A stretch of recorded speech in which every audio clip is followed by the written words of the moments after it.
Well, hello there. I'm Rev and that's Sam, and welcome to What Yacht to Do. If you've never been to our channel before, we are just trying to get more and more people to get out there on America's Great Loop.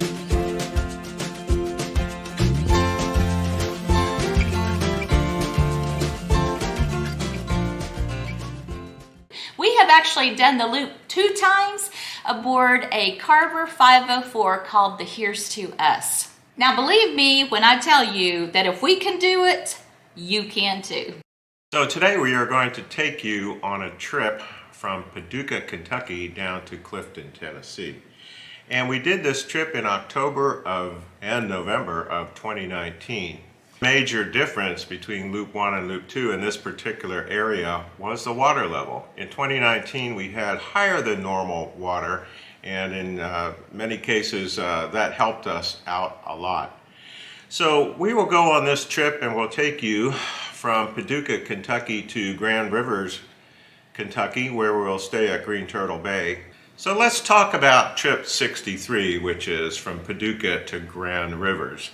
And one of the things that you will be faced with when you get to Paducah is which way to go. You're going to have to go through a lock, but here's a choice of which lock to go through. You'll see Paducah, Kentucky at the left part, and now you can go either up the Ohio River and take the Cumberland River and head to the Barkley Lock, which is a little bit longer. Some people choose to do that for the scenery. Or you can do like we did and go just up the Ohio River just a little bit more and hit the Tennessee River and then go through the Kentucky Lock and Dam.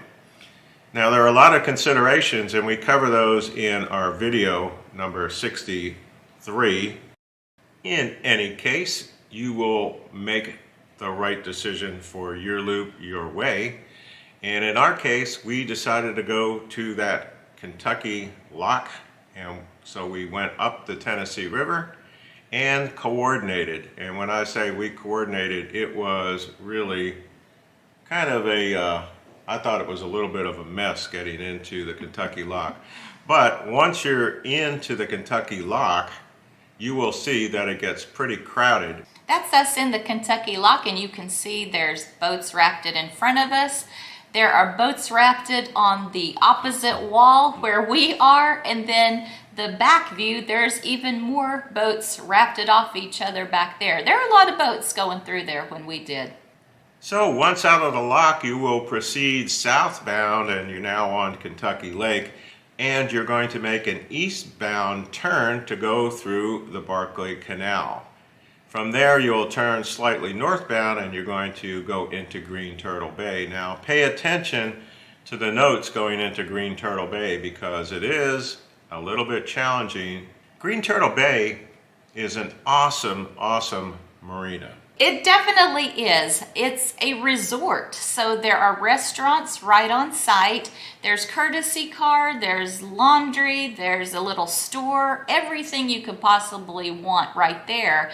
But if that's not enough, take one of the courtesy cars and go into Grand Rivers. They have these famous pork chops at Patty's. Now we missed it, and I'm still mad about it. We're gonna have to take a road trip or something and get back to Patty's. We missed it because it had burned down at that time. Yeah, exactly. It's not for lack of trying on our part. After a week, and we stayed for a week because it was buy 5, get 2 free. They've got some really good deals out there. Don't forget to ask the marinas when you're setting it up. So just like coming into Green Turtle Bay, when you're going out, you need to pay attention because it's tricky.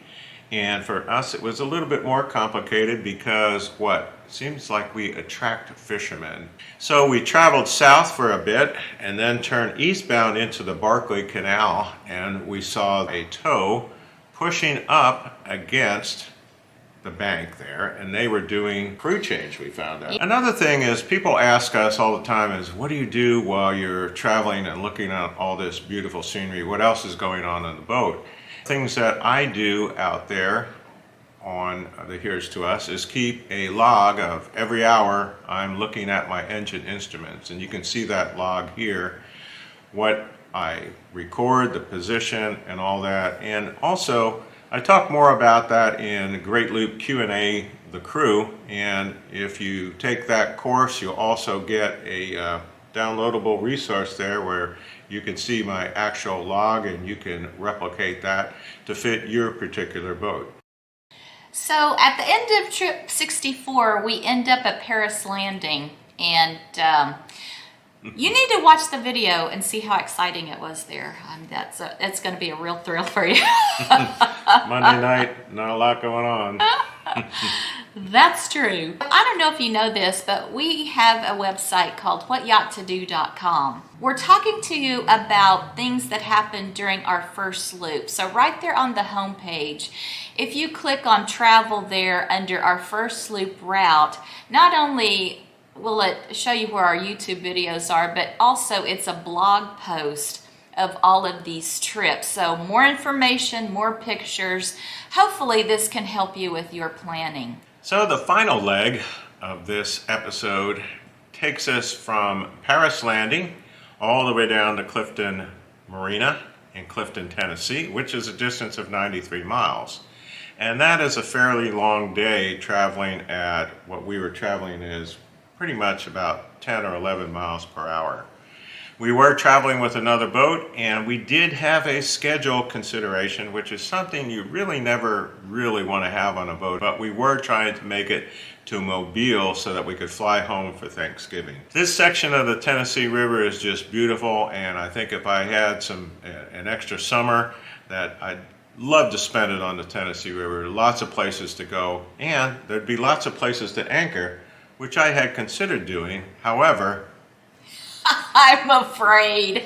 I was afraid of anchoring. I wasn't real comfortable with anything about it. Yeah, it took us a while to get comfortable with anchoring. Nevertheless, the Tennessee River does have barge traffic on it, and you will need to coordinate with some of those barges as you're going by, because even though it looks real wide, if you start to get off of the channel, you could have an issue, and the barges could certainly have an issue.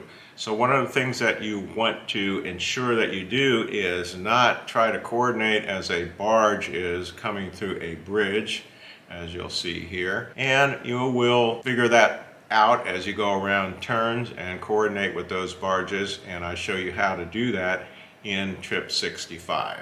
One of the other things that you will need to get comfortable with on your boat, and I will show you here, is our Garmin. I was using auto guidance at the time, and I was experimenting with it, and we certainly did not take this particular route that you're seeing here because the Garmin just decided to make a right-hand turn at some point.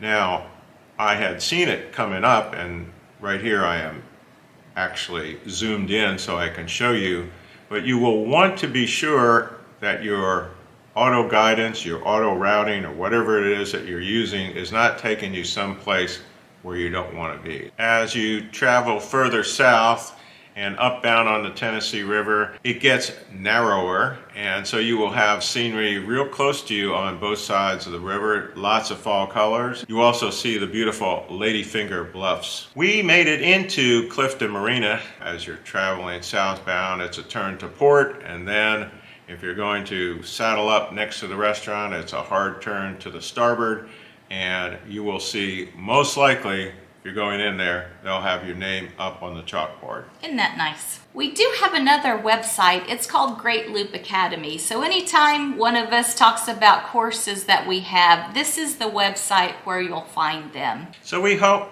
this helps you plan your loop your way. Again, we went a total of 182 miles on 3 trips, and we're now at Clifton, Tennessee.